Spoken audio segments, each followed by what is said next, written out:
안녕하세요. 미국 주식 성공 투자로 여행을 원 없이 다니고 싶어하는 욕망덩어리 미국 주식 인간 지표입니다. 어제는 장 초반에 엄청나게 지수가 올랐는데 자고 일어나 보니 방 가까이 말아내리다니 어제 불기둥 보고 매수한 분들은 속 좀 쓰릴 것 같습니다. 늘상 하는 말일 수도 있을 것 같습니다. 한 추세의 끝은 80에서 122평선을 터치할 때입니다. 이게 꼭 하락 추세이던 상승 추세이던 의미는 동일합니다.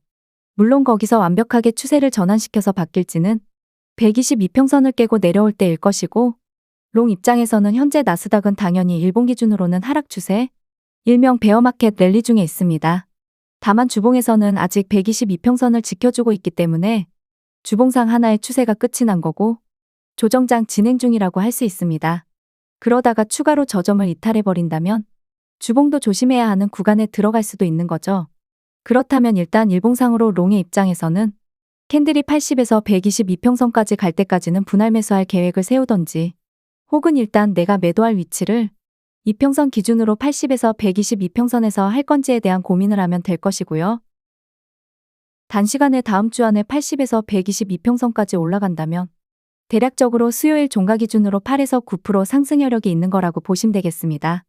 물론 시간이 지날수록 이평선 가격은 내려오는 추세이기 때문에 시간을 끌면 끌수록 일명 기간 조정이 길어질수록 상승 여력은 현 시점보다 더 낮아질 가능성이 매우 높기에 단시간에 보이는 이평선과의 간격은 그리 중요하지 않습니다. 과거 사례를 보시면 나스닥 선물 일본 기준이고요. 캔들이 10일 이평선을 이탈하고서 재차 고점 탈환에 실패해서 하락 추세가 진행 중이고 바닥이 나올 때까지 좌측은 대략 25% 하락을 했고 현재도 대략 25% 비슷하게 하락을 했습니다. 그리고 나서 좌측은 결국에 80에서 122평선을 돌파하고서 고점을 만들었습니다.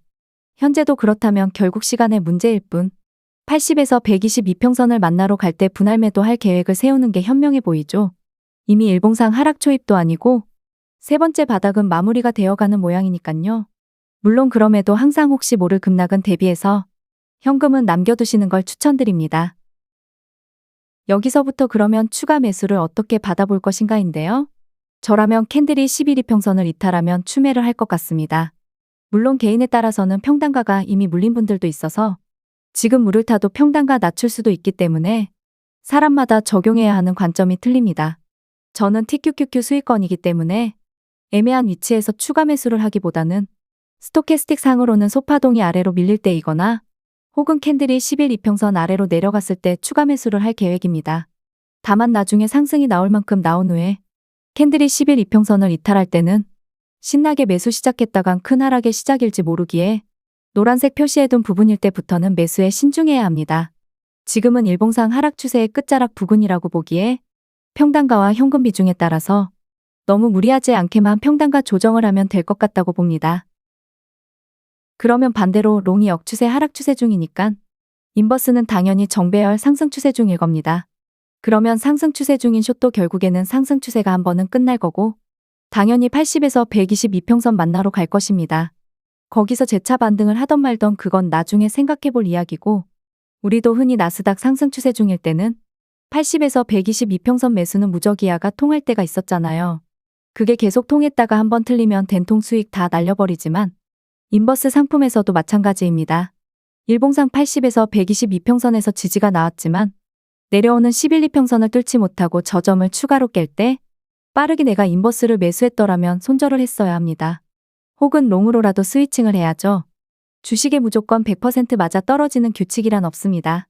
물론 확률적으론 80에서 122평선 지지가 높을 뿐이죠. 현재 PSQ 인버스 일봉상 80에서 122평선이 매우 겹쳐져 있습니다. 수요일 종가 기준으로 대략 6% 정도만 떨어지면 도달을 하게 되죠. 그걸 TQQQ로 대입해서 보면 대략적인 가격이 56에서 57달러 정도 됩니다. 물론 이게 단시간에 바로 갈지 아닐지는 모르기에 현재 보는 값은 의미가 없고 결국 롱과 숏 차트를 비교해가면서 분할 매도 전략을 짜면 되겠죠. 롱 차트로는 80에서 122평선 도달하지 않았으니 기다려볼 수도 있지만 숏 차트로는 80에서 122평선을 도달하면 어찌되었건 숏도 반등할 가능성이 높기에 롱을 어느 정도 매도하면서 비중을 덜어내고 숏이 반등할지 말지는 지켜보는 전략. 반도체 3배 SOXL 투자도 마찬가지입니다. 굳이 따로 매수 매도 포인트를 찾을 필요 없이 나스닥 차트를 보시면 됩니다. 물론 약간씩 나스닥과 디커플링 되어서 움직일 수도 있지만 큰 흐름에서는 결국 나스닥 따라 간다고 보시면 됩니다. 간혹 반도체가 하락 신호를 먼저 보내주는 경우가 더 많기도 하더라고요. 아무튼 저는 현재 SOXL 투자는 하지 않고 있지만 한다고 해도 TQQQ보다 큰 비중으로는 못할 것 같습니다. 워낙에 하락폭이 멘탈적으로 감당이 안 되기에 비중 관리에 대한 계획을 정말 잘 짜야 하는 변동성이 미쳐버린 종목 같습니다.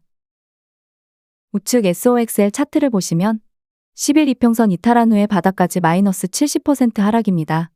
물론 군데군데 10일 이평선 위로 올라오는 반등이 있지만 여기를 한번 공부해 보시고 내가 SOXL 분할 매수를 어떻게 해야 좋을지 공부해 보셔야 합니다.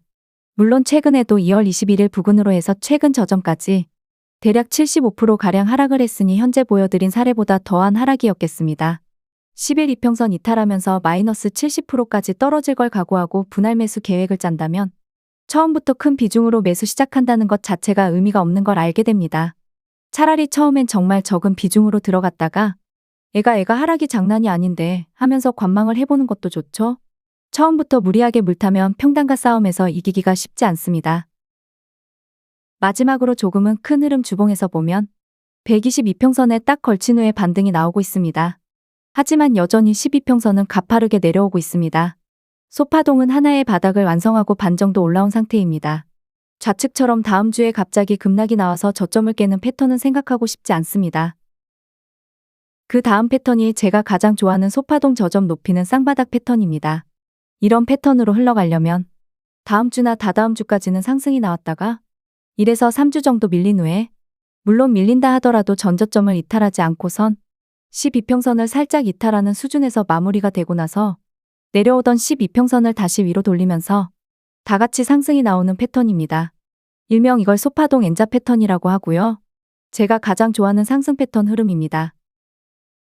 좀 더 큰 흐름에서는 중파동 저점 높이는 쌍바닥, 대파동 저점 높이는 쌍바닥 패턴도 있지만 현재는 대파동, 중파동 모두 외바닥 중이거나 아직 외바닥도 만들지 못한 상황이기 때문에 소파동 쌍바닥을 기대하는 방법밖에 없습니다. 물론 그렇다고 해서 소파동이 한두 주만 올랐다가 내린다는 보장도 없기 때문에 평단가가 좋은 편이라면 소파동이 과매수권에 도달을 하면 어느 정도 비중을 덜어두고 소파동이 아래로 눌림을 줄 때 다시 추가 매수 받는 전략을 쓰거나 혹은 소파동이 아래로 밀리고 난 뒤 다시 재차 반등을 시도할 때 캔들이 12평선 위로 올라왔을 때 추매를 하면서 돌파 매매 스타일로 추가 매수를 하는 방법도 있습니다. 금요일까지 상승이 나와주길 바라지만 캔들이 10일 이평선 아래로 내려오면 매수하면 되니까 너무 조급하게 불기둥 쏜다고 매수하지 마시고 종각 캔들에 신경을 쓰셔도 되지 않을까 합니다. 구독과 좋아요, 알람 설정은 무료입니다.